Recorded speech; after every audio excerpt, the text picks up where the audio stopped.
My name is Jake Hill, and I'm the River Steward with the Ausable River Association. This year, for Invasive Species Awareness Week, we would like to focus on one of the key components of our Check, Clean, Dry initiative that we utilize to help reduce the spread of nuisance and invasive species into the Ausable River, our wader wash stations. Our wader wash stations are spread out along the west branch of the Ausable River at or nearby popular fishing spots.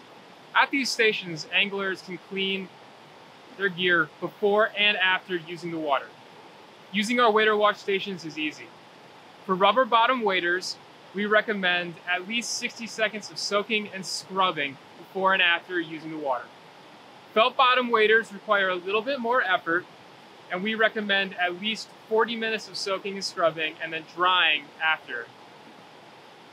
Our wader wash stations are comprised of a 5% salt solution.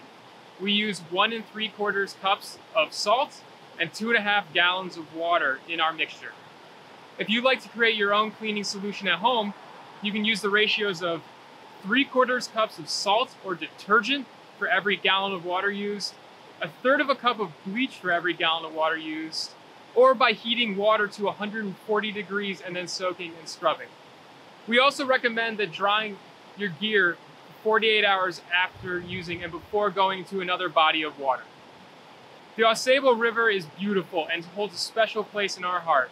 By using the Check, Clean, and Dry method, along with our wader wash stations, we can help preserve this beautiful area for generations to come.